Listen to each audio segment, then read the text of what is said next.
네, 우리 예수님은 이 세상에 오셔서 공생애를 3년 정도 사셨습니다.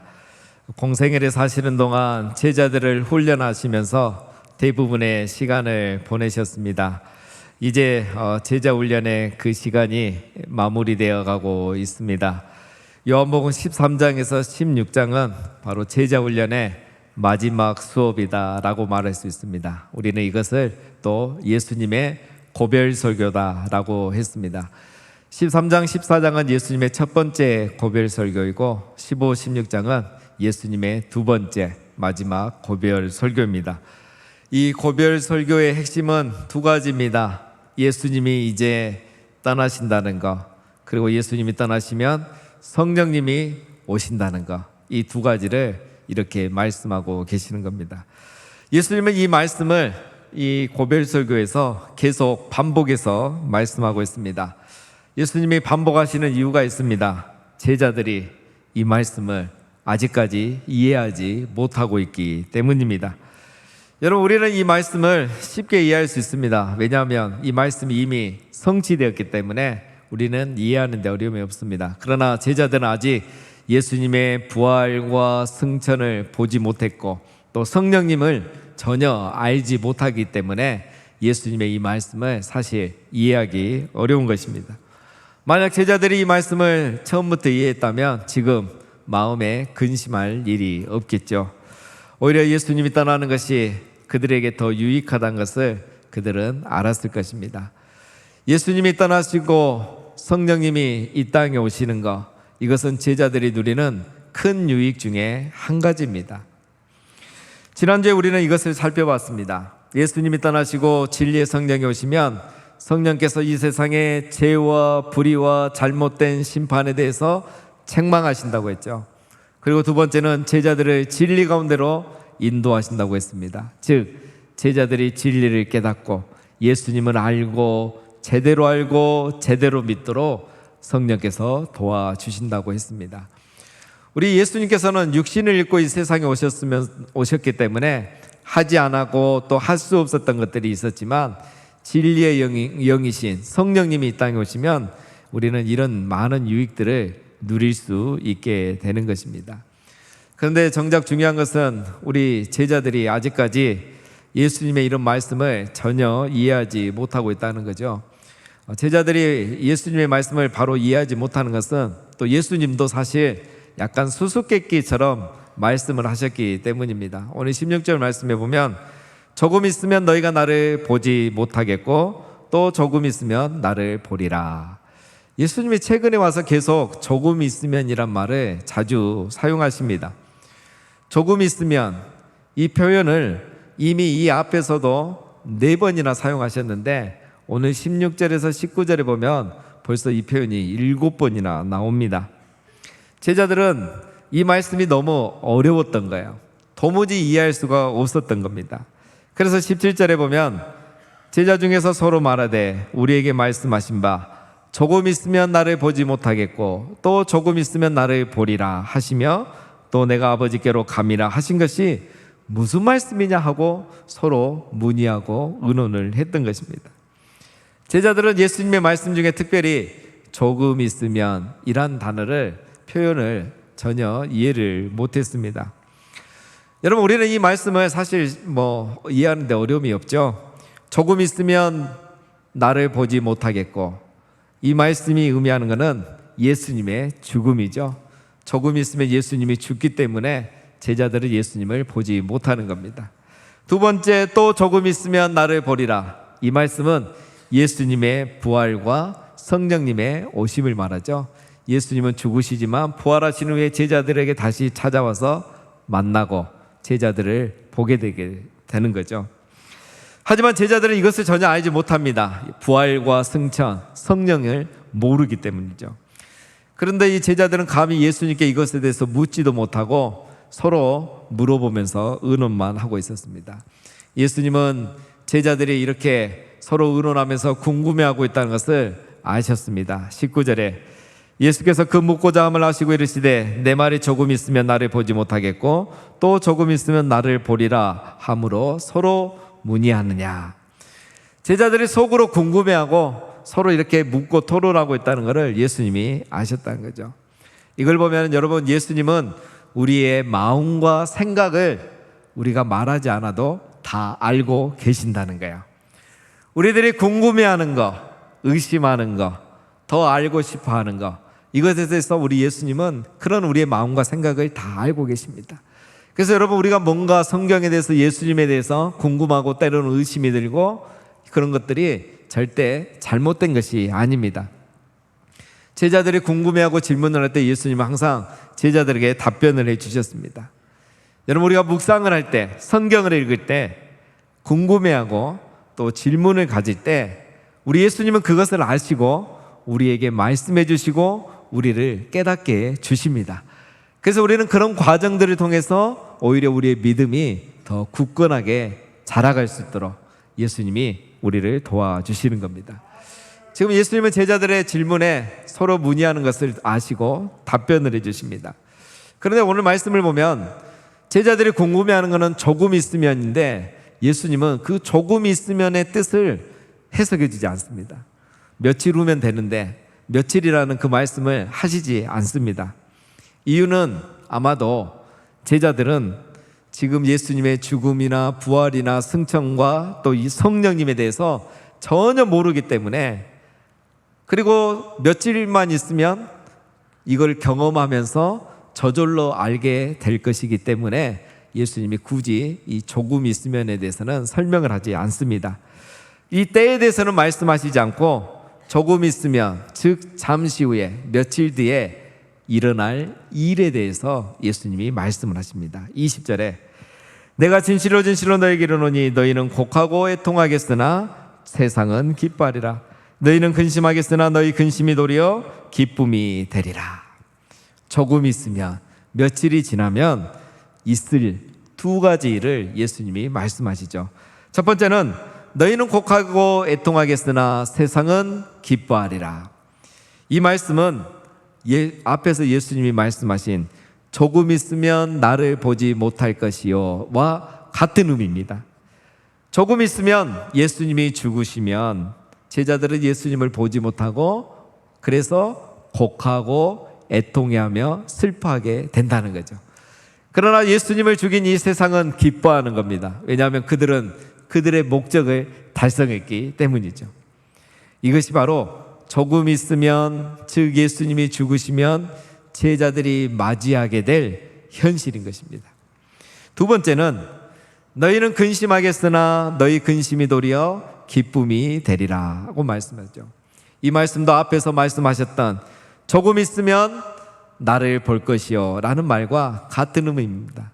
이제 조금 있으면 예수님이 죽으시고 부활하시고 승천하신 이후에 성령님이 오시면 세상은 기쁨이 근심으로 바뀔 것이고 제자들은 도리어 근심이 도리어 기쁨으로 바뀌게 되는 것입니다. 예수님은 지금 이것을 제자들에게 말씀하시는 거죠. 어떻게 잠시 후면 근심이 기쁨으로 바뀔 수 있을까요? 그것은 바로 예수님이 부활하신 후에 제자들에게 찾아오셔서 진리를 가르치시기 때문인 겁니다. 또 성령님이 제자들에게 오셔서 제자들을 진리 가운데로 인도하시기 때문입니다. 그래서 제자들은 조금 있으면이란 이 의미를 며칠 뒤에 경험하게 되는 것이죠. 그래서 예수님이 말씀하셨던 모든 그 의미와 진리를 깨닫게 되는 겁니다. 그날에는 무지가 준 근심이 깨달음이 주는 기쁨으로 바뀌게 되는 것입니다. 그래서 예수님은 지금 제자들에게, 근심하는 제자들에게 이 말씀을 하시면서 그들을 격려하고 있는 겁니다.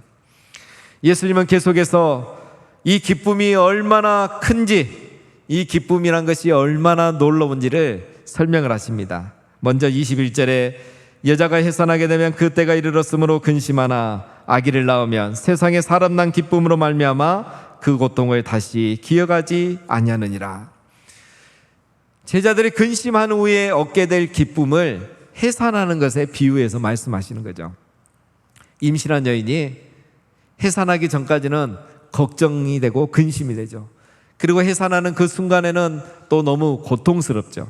하지만 아기를 낳은 후에 그 아기를 보는 순간 너무 기뻐서 그 고통을 잊어버리고 기억지 않게 된다는 거죠.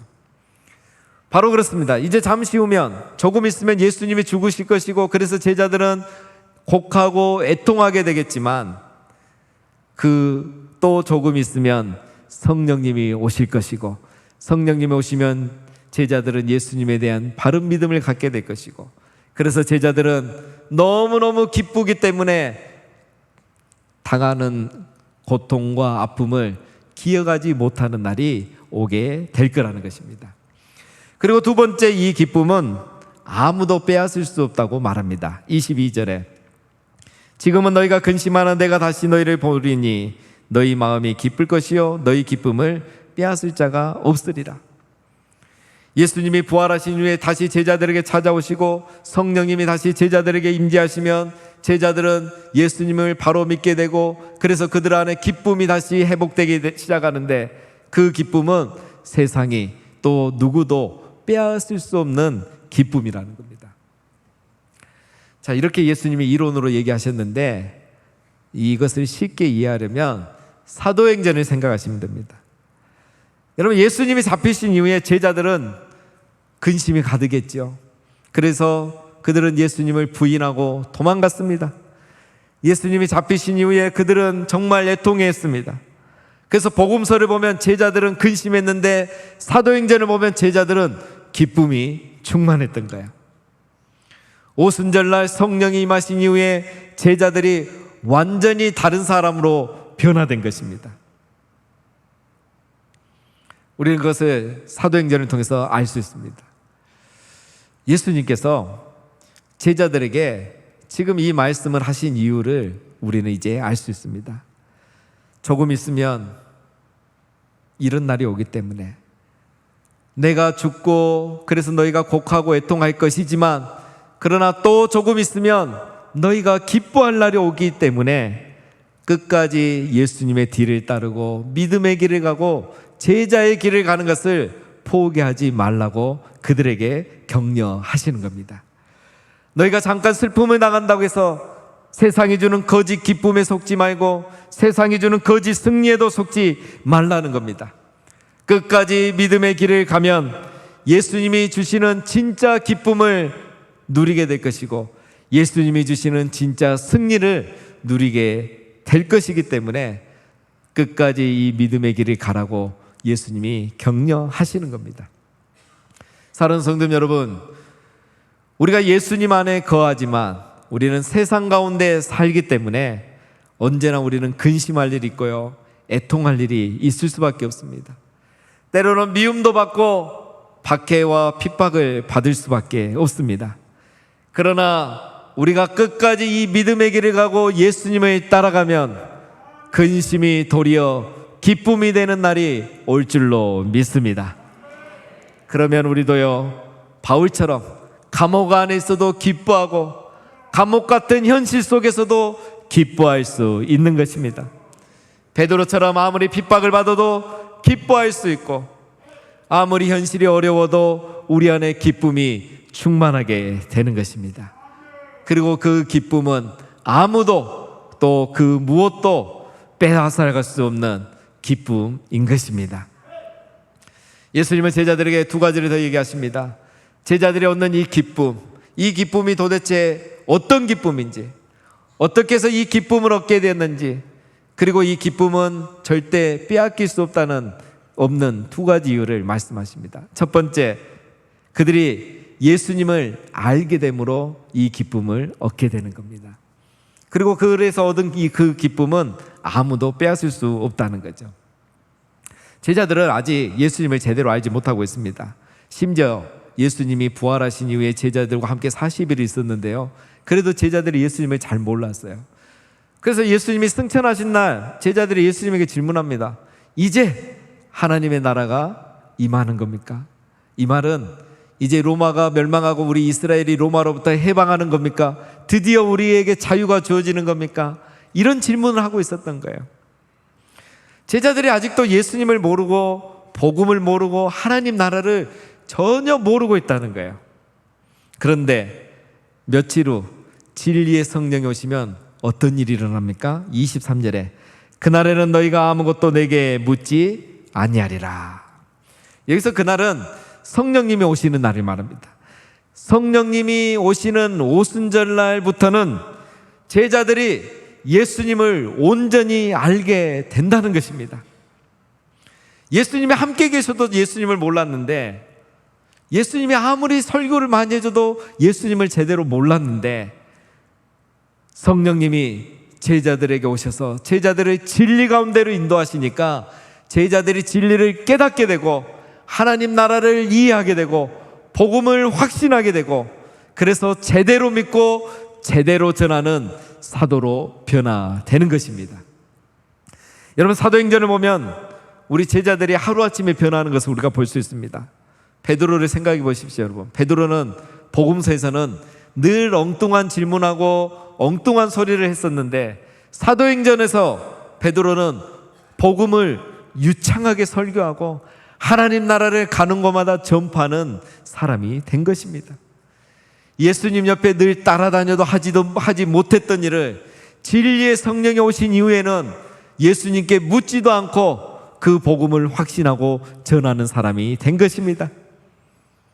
진리의 성령이 오시고 베드로가 예수님을 알게 된 것이죠. 성령께서 베드로를 진리 가운데로 인도하셔서 진리이신 예수님을 알게 하시고, 그래서 베드로는 예수님을 제대로 알고 제대로 믿었기 때문에 마음에 기쁨이 넘쳤던 것이고, 그 기쁨이 넘쳤기 때문에 복음을 전하지 않고는 참을 수가 없었던 것입니다. 얼마나 복음을 열심히 전했는데 유대인들이, 관료들이 베드로를 잡아다가 겁을 주고 협박을 하면서 다시는 복음을 전하지 못하도록 위협을 했는데, 그럼에도 불구하고 그들은 베드로 안에 있는 이 기쁨을 빼앗을 수가 없었습니다. 오히려 베드로가 이렇게 말을 했죠. 베드로와 요한이 대답하여 이르되 하나님 앞에서 너희의 말을 듣는 것이 하나님의 말씀을 듣는 것보다 옳은가 판단하라. 우리는 보고 들은 것을 말하지 아니할 수 없노라. 베드로는 예수님을 제대로 알고 나니까 그 기쁨이 너무 커서 복음을 전하지 않을 수가 없었던 겁니다. 예수님을 3년 동안 따라다녀도 예수님 잡히려 쓰는 순간 겁이 나서 부인하고 도망갔던 베드로가 진리의 성령이 임하고 예수님을 제대로 하니까, 제대로 믿으니까 그 안에 기쁨이 충만하고 아무도 그 기쁨을 막을 수가 없었던 것입니다. 사랑하는 여러분, 이게 바로 진리의 성령이 임하면 나타나는 역사인 겁니다. 진리의 성령이 임하면 예수님을 제대로 알고 제대로 믿고, 그래서 그 안에 기쁨이 넘치게 되고, 기쁨이 넘치니까 이 복음을 전하지 아니할 수가 없는 겁니다. 그 기쁨은 아무도 막을 수가 없는 것입니다. 사랑하는 여러분, 이 은혜와 기쁨이 우리 안에도 충만하시기를 주님의 이름으로 축원드립니다. 두 번째로, 제자들이 기쁨이 충만하게 된 이유, 그리고 그 기쁨을 아무도 빼앗을 수 없는 이유는 그들이 기도하면 응답을 받기 때문인 겁니다. 여러분, 제자들은 지금까지 기도하지 않았습니다. 제자들은 기도했다는 얘기가 성경에 없습니다. 복음서에 없습니다. 예수님은 늘 기도하셨는데 제자들은 잤습니다. 복음서에는 제자들이 기도했다는 말이 없는데 사도행전에 보면 제자들이 기도를 열심히 했습니다. 많이 했습니다. 기도하지 않던 제자들이 어떻게 기도하는 사람으로 이렇게 바뀌게 되었을까요? 24절에 지금까지는 너희가 내 이름으로 아무것도 구하지 아니하였으나 구하라 그리하면 받으리니 너희 기쁨이 충만하리라. 제자들이 지금까지는 기도하지 않았어요. 예수님이 아무리 기도하라고 해도 기도하지 않고 예수님 옆에 앉혀놓고 기도해도 제자들은 기도 안 하고 잤습니다. 그런데 지금은 예수님이 계시지도 않고 기도하라고 이렇게 하는 사람도 없는데 제자들이 기도하게 되는 거예요. 사도행전에 보면. 왜 그렇게 변화됐습니까? 바로 성령이 제자들에게 임하였기 때문에 제자들이 그때부터는 예수님의 이름으로 기도하기 시작한 겁니다. 전에는 전능하신 하나님, 높으신 하나님, 거룩하신 하나님, 멀리 계신 하나님, 그 하나님이었지만 이제는 그 하나님을 예수님의 이름으로 하나님께 기도하기 시작한 겁니다. 그래서 제자들이 기도하면 예수님이 다 응답해 주세요. 사도행전에 보면.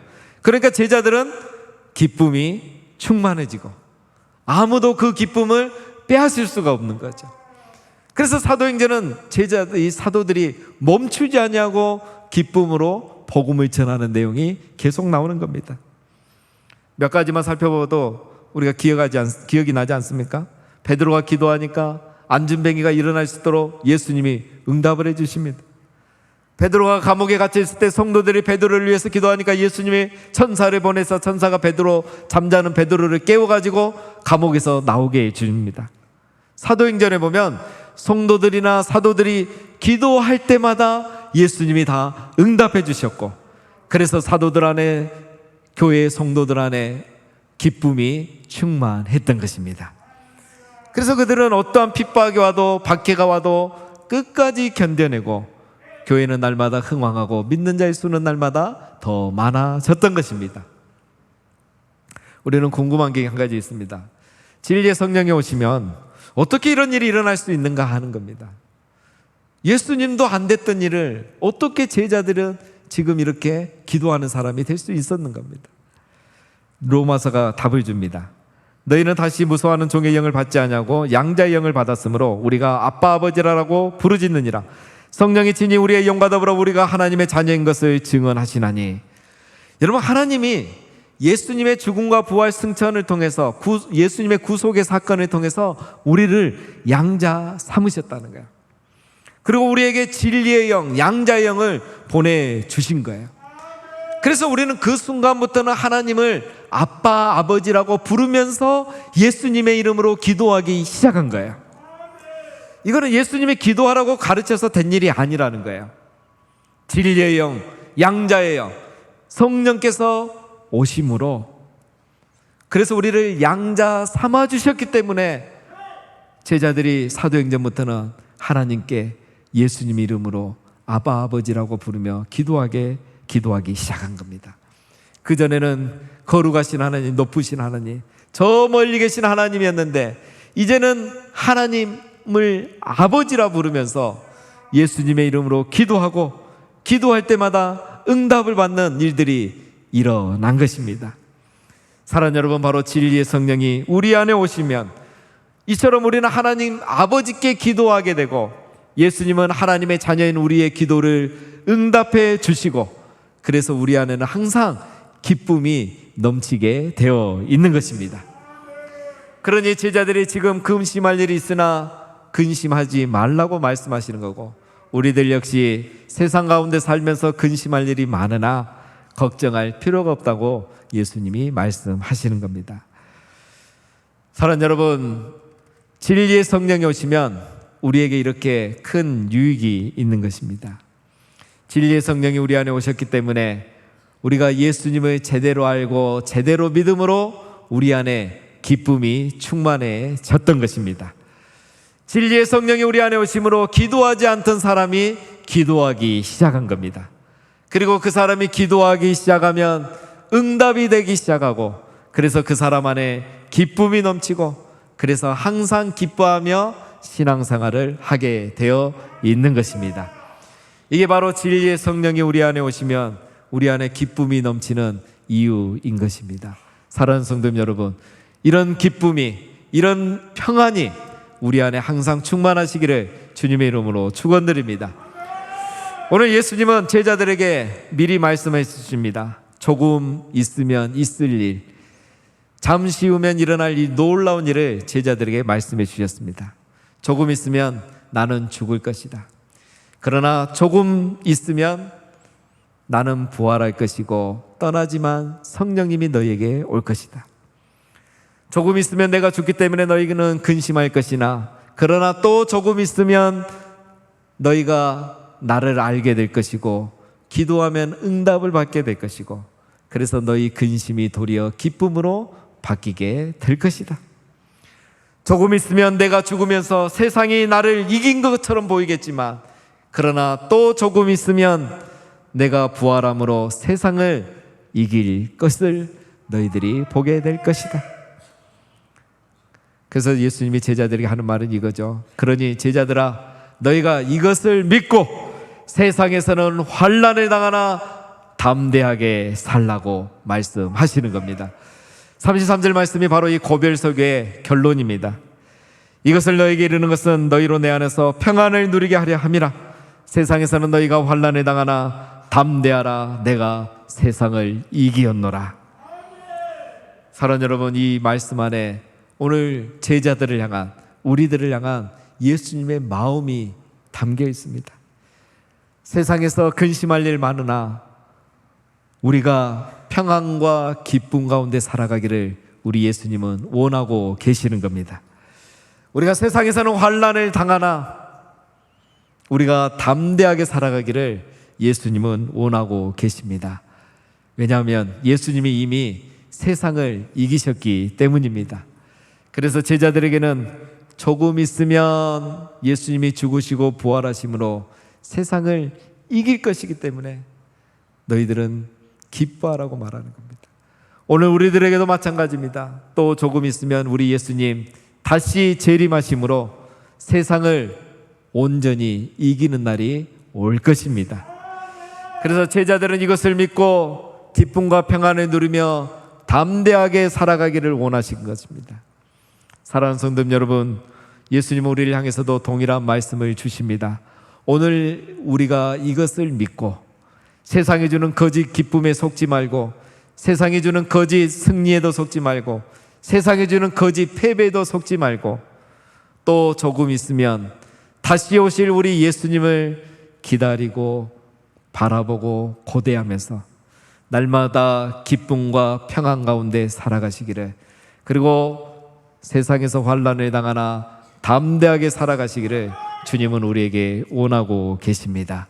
사랑하는 성도 여러분, 또 조금 있으면 다시 오실 우리 예수님을 기다리면서 날마다 이 기쁨과 평안을 충만하게 누리며 살아가시기를 주님의 이름으로 축원드립니다.